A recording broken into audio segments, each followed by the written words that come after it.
Today's video, we got the most avoidable deaths of all time. I'm not gonna lie, chat. This video alone sounds crazy. We're going ahead and hop straight into it. Let's get it. Philip Quinn, death by a lava lamp explosion. In 2004, 24-year-old Philip... Wait, are lava lamps still in stock, man? I mean, in stock. Are they still, like, around? Because I haven't seen nobody rock a lava lamp. I used to have that when I was a little kid, but that was years ago. Does that stuff still exist? A lava lamp is crazy. And he died 2 years when I was 2 years old. I was 2 years old when he died. That's crazy. I was born in 2002. Philip Quinn from Washington State was at home, watching his lava lamp do its thing. But apparently it wasn't doing its thing fast enough for his liking. Instead of waiting patiently, Quinn had an idea that no scientist would ever approve of. He put the lava lamp directly on the stove to speed up the process. Why would he do Physics that? had other plans. As the liquid inside overheated, the pressure built up until the It lamp just violently exploded. A glass shard shot across the room with enough force to pierce his chest, striking him in the heart. Quinn... Oh my God. Nah, what was he thinking, Chad? It's like he was asking for death wish. What? Why would you go put a lava lamp on a stove and try to kill yourself? Like, gang, what are you doing? He deserved it. I'm sorry, but he deserved it, chat. He deserved it. Because what did you think that was really going to come out of that, man? I don't know. collapsed and died. That's crazy. Almost. R.I.P. him, though. R.I.P. When him. police arrived, they found the shattered remains of the lamp, and presumably a cautionary tale about why household items come with warning labels. For the record, lava lamps already have a safety warning that explicitly states, "Do not heat this on a stove." A piece of advice that, if followed, probably would have saved his life. David Gruntman, death by cactus revenge. On February 4th, 1982, 27-year-old David Gruntman was out in the Arizona desert, armed with a shotgun and a questionable sense of judgment. He and his roommate had gone shooting, but instead of aiming at targets, David decided to take on Mother Nature herself by blasting away at a massive saguaro cacti. At first, things went as expected. He fired at a small cactus, watching it collapse in defeat. Encouraged by his success, he set his sights on a much larger 26-foot saguaro and unloaded his shotgun into it. And then it fell? That's when karma struck back. A massive 4-foot arm of the cactus broke off and fell directly on top of him. Ooh. The weight of the spiny limb crushed him instantly, ending his cactus shooting career permanently. Dang, it's that strong? A cactus is that strong, bruh? Oh my God. Nah, that's crazy. I didn't know they were that strong to kill somebody at that. David was declared dead at the scene. Locals call it cactus karma, a brutal reminder that desert plants have survived for thousands of years, and they don't take kindly to being shot at. This could have been avoided if David had just picked a different hobby, maybe fishing, or literally anything that doesn't involve shooting at 500-pound plants. Hans Steininger. Death by beard entanglement. Hans Steininger was a well-respected mayor in 16th century Austria, known for his wisdom, leadership, and an absolutely massive beard. At 4.5 feet long, it was less of a facial feature and more of an accessory, one that he usually rolled up and tucked into his pocket like a Renaissance-era fashion statement. But one day, during a sudden fire in town, Steininger forgot to tuck in his beard before running to help. As he hurried down a flight of stairs, he stepped on it, tripped, and fell headfirst, breaking his neck.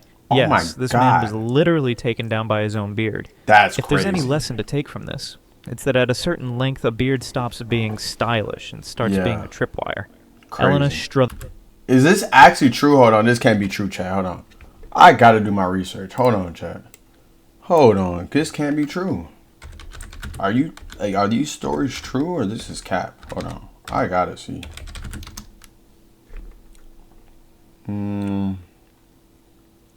Wow, this is true. What? Nah, this is crazy. It is true, chat. Look at this. Say he was famous for his supposedly 4-foot long beard until it killed him. What? They have his beard on display?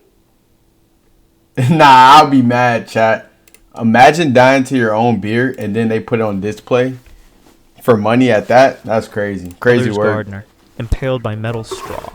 Reusable straw was supposed to save the environment, but this one didn't even save a single person. In November 2019, in Broadstone, England, 60-year-old Lena Struthers Gardner, a retired jockey with mobility issues, was at home sipping from a mason jar with a built-in stainless steel straw. But as she walked through the kitchen, she suddenly lost her footing and fell. The metal straw, held firmly in place by the lid, did not budge. Instead, it impaled her left eye, driving straight into her brain. Her wife, Mandy, rushed in after hearing the sound of her collapse, only to find Lena making strange, gurgling noises. Emergency responders rushed her to the hospital, but the injury was too severe, and she passed away the next day. Doctors later that's crazy. Noted that if the straw hadn't been held rigidly in place by the lid, it might have moved or bent upon impact. But because it was locked in, it turned into a miniature javelin waiting for an unfortunate... The straw went so far up her eye that it touched her brain? What? Oh no, that's crazy, bruh. This is not funny, but gang. What? A straw? Victim. This tragedy sparked safety discussions around metal straws. Because crazy. As it turns out, sharp, movable metal spikes near your face can in fact be dangerous. Who could have seen that coming? Jennifer Strange, overdosing on water. On January 12, 2007, 28-year-old Jennifer Strange from Sacramento, California, set out to win a Nintendo Wii for her kids. The contest, called Hold Your Wii for a Wii, was simple. Drink as much water as possible without urinating. Contestants kept chugging water, with the last person standing winning the console. At first, Jennifer laughed along with the hosts, but as she kept drinking, she started to feel lightheaded and nauseous. Eventually, she left, telling coworkers she had a terrible headache and was going home. A few hours later, she was found dead in her bathroom. Wow. By drinking too much water too quickly, Jennifer had diluted the sodium in her blood, causing her brain to swell dangerously. Essentially, her body drowned itself from the inside out, and she didn't even win the Wii. After her death, her family sued the radio station, which had ignored warnings from medical professionals. I would have sued him too. That's crazy. Imagine dying by drinking water, and you think water is supposed to be good for you, but I didn't even know water could do that. So it could basically overwork your brain and kill you. I did not know that. That's actually pretty interesting and crazy at the same time. About the risks of excessive water consumption. The case ended with a $16 million settlement. Ooh, and her family got paid. $16 million. Sign me up. What a water drinking contest up for the Wii, man. Where the water drinking contest at, man? I need to do it, bruh. So I can get my family paid, bruh. I'm finna sacrifice myself, man. I'm finna sacrifice myself, chat. Oh my goodness, 16 million. But tragically, no amount of money could undo such an unnecessary and preventable death. Water is great. Just don't drink it like it's a competition. Yeah. Jimmy Heselden. Death by Segway Cliff Dive. In 2010, British millionaire Jimmy Heselden, the owner of the Segway company, set out to test a new all-terrain version of his product on his private estate. With plenty of open land to explore, it seemed like the perfect place for a smooth ride, except for one poorly placed cliff. While navigating the terrain, Heselden somehow lost control near the edge, veered off the path, and tragically plunged 42 feet into a river below. Rescue teams arrived, but it was too late. The man who owned the Segway company had been defeated by the very thing he sold. This death could have been avoided by not testing a self-balancing scooter near the edge of a literal cliff. Yeah, that's crazy. Or maybe by installing guardrails or just walking. Dr. Jacqueline Katara. Or try it on a freaking sidewalk where there's nothing that you're going to fall down and die. At least you can hurt yourself or bleed, but dang. Suffocation and Chimney. In August 2010, Dr. Jacqueline Katarik, a 49-year-old physician from California, made a decision that can only be described as bold, ill-advised, and tragically final. She was in a turbulent relationship with a man named William Moody. One evening after an argument, Moody refused to see her, so she took matters into her own hands. First, she tried to break into his house with a shovel, which, unsurprisingly, didn't work. Then instead of calling it a night and reconsidering her approach, she climbed onto the roof, removed the chimney cover, and decided to enter Santa style. Only one problem. Chimneys aren't designed for human travel. She slid in feet first, expecting to land safely inside. But she got stuck. Badly. When she didn't show up for work the next day, colleagues reported her missing. 3 days later, a house sitter noticed a strange smell coming from the fireplace. Death. Firefighters spent 5 hours breaking apart the chimney to reach her. She had been trapped just 2 feet above the opening. The autopsy revealed that she had suffocated due to the extreme pressure on her chest, which made it impossible for her lungs to expand. Moody later expressed deep sadness over the tragic accident, calling it a horrendously bad decision that cost her life.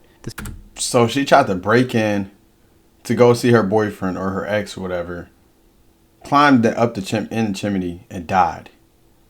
That's tragic. This entire situation tragic. could have been avoided by simply walking away, or at the very least, choosing a break-in method that didn't involve entering a narrow stone tunnel. Vladimir Lakonos. That's crazy. Hey, she must have loved him, man. She must have loved him, man. She must have loved him. Death by exploding chewing gum. In December 2009, 25-year-old Vladimir Lakonos, a chemistry student from Ukraine, was doing what a lot of students do, chewing gum while studying. But unlike most people, he had a habit of dipping his gum in citric acid to make it extra sour. What? On this particular day, Vladimir grabbed a small white powder from his desk, dipped his gum, popped it in his mouth, and started chewing. Only it wasn't citric acid. It was a highly explosive chemical compound he had been working with in his lab. Within seconds, the gum detonated inside his mouth. Oh my The goodness. blast was so powerful that it blew off his jaw and lower face, killing him instantly. Oh, ouch. Ouch.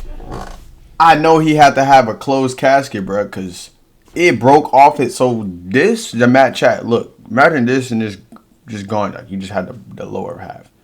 Nah, that's crazy. I couldn't even imagine that. That hurts. His parents, hearing the explosion, rushed in, only to find an unspeakable scene. Yeah. When police investigated, they found two identical containers, one with citric acid, the other with a volatile explosive powder.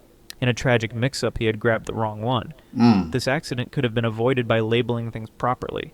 Yeah. It also serves as an important lesson. If you're going to eat something, make sure it's actually food. As bizarre as these stories may be, it's important to remember that these were real people with real lives. I didn't even know This that. video isn't about making fun of them. It's a reminder of how even the smallest decisions can have deadly consequences. Yeah, So let's for real. respect the dead, learn from their mistakes, and maybe, just maybe, think twice before making any life choices that could end up in a video like this. Yeah, I'm definitely gonna make good choices. Yeah, chat. Don't do anything dumb. You know what I'm saying? Cause these deaths right here was definitely avoidable. But you know, you got people wanting to experiment stuff in life and they just want to do, you know, they just want to experiment. So I mean, I get it. But nigga, what? Hey. Couldn't be me. I'm sorry, but it couldn't be me. I would not be doing nothing dumb like that ever in my life. Like, you know what I'm saying? Because I love my life and I love living. If I go out, I want to go out in my sleep. I don't want to go out by going in the chimney and suffocating. I don't want to go out by a straw, me falling down and poking my eye. I don't want to go out by my beard getting long, me tripping over. And man, I don't want to go out like that. I don't want to go out in no weird way, bro. Let me just go out probably just the most peaceful way. Either die of old age or in my sleep.